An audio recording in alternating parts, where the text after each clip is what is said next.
നമുക്കെല്ലാം ഉള്ള ഒരു സൗഹൃദ സാന്ത്വനമാണ്. എന്നെ സംബന്ധിച്ചിടത്തോളം, നിങ്ങളെ സംബന്ധിച്ചിടത്തോളം ഈസ്റ്റ് കോസ്റ്റ് എന്ന് പറയുന്ന ഈ കുടുംബ സംഗമ വേദി.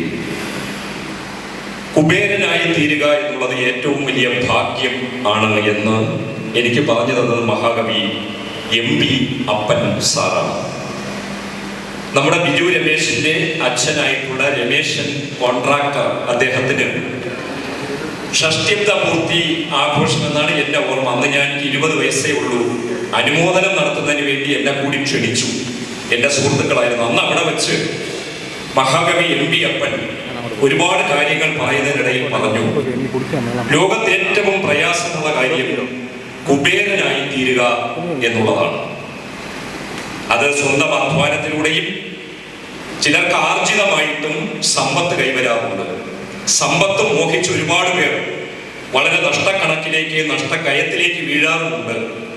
എന്നാൽ കുബേരനായി തീരുന്ന ഒരു വ്യക്തി ഈശ്വരാനുഗ്രഹം ഏറ്റവും കൂടുതൽ ഉള്ള വ്യക്തിയാണ് എന്ന് ഇന്ന് നമ്മോടൊപ്പം ഇല്ലാത്ത ആ ഗുരുവരൻ പറഞ്ഞ കാര്യം, കുബേരനായിരിക്കെ തന്നെ ഏറ്റവും നല്ല കുടുംബസ്നേഹവും അതേപോലെ തന്നെ സാധാരണ നമ്മളെ ആകർഷിക്കുന്ന രീതിയിലുള്ള സാധാരണ പെരുമാറ്റത്തിന്റെ വശീകരണ ശക്തിയും സ്വന്തമാക്കി എന്നും കാത്തു സൂക്ഷിക്കുന്ന എനിക്ക് വളരെയേറെ ബഹുമാന്യനായ ഒന്നാന്തരം കലാകാരനായ ഈസ്റ്റ് കോസ്റ്റ് വിജയൻ ചേട്ടൻ ഈ സ്നേഹത്തിൻ്റെ കിഴക്കൻ തീരത്തിലേക്ക് നമ്മളെ ഒന്നിച്ചു കൂട്ടുന്നതിൽ നമുക്ക് ആനന്ദിക്കാം, അഭിമാനിക്കാം.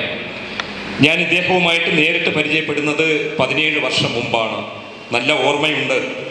ഇന്ന് ഈ 17 വർഷം കഴിയുമ്പോൾ എവിടെ നിന്നാലും, കേരളത്തിൻ്റെ ഏത് സ്ഥലത്ത് നിന്നാലും ഈസ്റ്റ് കോസ്റ്റ് വിജയൻ രചന നിർവഹിച്ച അതിമധുരമായിട്ടുള്ള ഗാനങ്ങൾ ഇങ്ങനെ അന്തരീക്ഷത്തിലൂടെ ഒഴുകിയെത്തുമ്പോൾ ഞാൻ ആദ്യമായി ഈ കവിയെയും ഗാനരചയിതാവിനെയും ഈ കുബേരനെയും കലാകാരനെയും കണ്ട നിമിഷത്തെക്കുറിച്ച് ആലോചിക്കാറുണ്ട്. എന്തായാലും താൻ തൊട്ട മേഖലകളിലെല്ലാം തൻ്റേതായിട്ടുള്ള സംഭാവന നൽകുവാൻ ഇനിയും ഒരുപാട് പുതുവർഷങ്ങളിൽ ജഗതീശ്വരൻ, റബ്ബ് അല്ലെങ്കിൽ കർത്താവ്, ഏത് പരാശക്തിയായാലും ആ പരാശക്തി അദ്ദേഹത്തെ എന്നും അനുഗ്രഹിക്കുമാറാകട്ടെ എന്നൊരു ഇളയ സഹോദരനായി നിന്നുകൊണ്ട് ഞാൻ ആഗ്രഹിക്കുകയും പ്രാർത്ഥിക്കുകയും ചെയ്യുകയാണ്. അദ്ദേഹം ദേശസ്നേഹത്തോട് കാണിക്കുന്ന കൂറ് വളരെ അപൂർവമായിട്ടുള്ള ഒന്നാണ്. ഇവിടെ നിന്ന് പറഞ്ഞില്ലേ, ഞാൻ ദുബായിലേക്ക് പോകും, ദുബായിൽ എനിക്ക് ഇന്ത്യക്കാരനായി ജീവിക്കാൻ സാധിക്കും, അവിടെ ഒരു ഹിന്ദുവാണോ മുസ്ലിമാണോ എന്നൊരു തോന്നൽ എനിക്കില്ല എന്ന് അദ്ദേഹം പതിറ്റാണ്ടുകൾ നീണ്ട ജീവിത അനുഭവത്തിലൂടെ നമ്മോട് പറയുമ്പോൾ ശരിക്കും അവിടെ കേട്ടുകൊണ്ടിരുന്ന എൻ്റെ അകത്തെ കണ്ണ് ഒന്നുകൂടി തുറക്കുകയായിരുന്നു. എനിക്ക് അറിഞ്ഞുകൂടാത്ത ഒരു കാര്യമാണ്. എന്തുകൊണ്ടാണ് ഇന്ത്യയിൽ ഇത്രയും വർഗീയ ഭ്രാന്തുണ്ടാകുന്നത്? എന്തുകൊണ്ടാണ് കക്ഷി രാഷ്ട്രീയ ഭ്രാന്തുണ്ടാകുന്നത്? എന്തുകൊണ്ടാണ് മുസ്ലിം രാജാക്കന്മാർ ഭരിക്കുന്ന മറ്റ് രാജ്യങ്ങളിൽ, ദുബായ് പോലുള്ള രാജ്യങ്ങളിൽ ഈ വേർതിരിവ്, ഈ രീതിയിലുള്ള വിവേചനമില്ലാത്തത് എന്നെല്ലാം നമ്മൾ പഠിച്ച് മനസ്സിലാക്കേണ്ടുന്ന കാര്യങ്ങളാണ്. ഒരു വ്യക്തി നന്നായാൽ ലോകം നന്നാകുന്നു. നന്മയുടെ പേരിൽ ഒത്തുകൂടുന്നവരെല്ലാം നശിക്കുമ്പോൾ ലോകം തന്നെ നശിക്കുന്നു. ഋഗ്വേദത്തിൽ പറയുന്നത് പോലെ തേനാക രാത്രി, തേനാക പകൽ, തേനാക മഞ്ഞിടം. എത്രയോ യുഗങ്ങൾക്ക് മുമ്പ് കാനനത്തിലിരുന്ന് പാടിയതാണ് തേനാക രാത്രി, തേനാക പകൽ, തേനാക മഞ്ഞിടം. എവിടെയും ചോരയുടെ ഗന്ധമുയർന്ന ആ രാത്രികളിൽ, ആ പകലുകളിൽ, ആ സന്ധ്യാവേളകളിൽ പാടിയ ഋഷീശ്വരന്മാരുടെ ഹൃദയം കൂടുതൽ വേദനയോടുകൂടി അതേ വരികൾ ഇന്നും ആവർത്തിച്ചു കൊണ്ടിരിക്കുന്നു. കാരണം തേൻ, മധുരം, സ്നേഹം നമ്മുടെ നാട്ടിൽ നഷ്ടപ്പെടുകയും എവിടെയും ചോരയുടെ ഗന്ധം ഉയരുകയും ചെയ്യുന്നു. അതിനെതിരെയുള്ള ജാഗ്രതയായി, അതിനെതിരെയുള്ള സാന്ത്വന സ്പർശമായി ഈ കിഴക്കൻ തീരം, ഈസ്റ്റ് കോസ്റ്റ് നമുക്ക് എന്നും കൂടെ ഉണ്ടാകട്ടെ.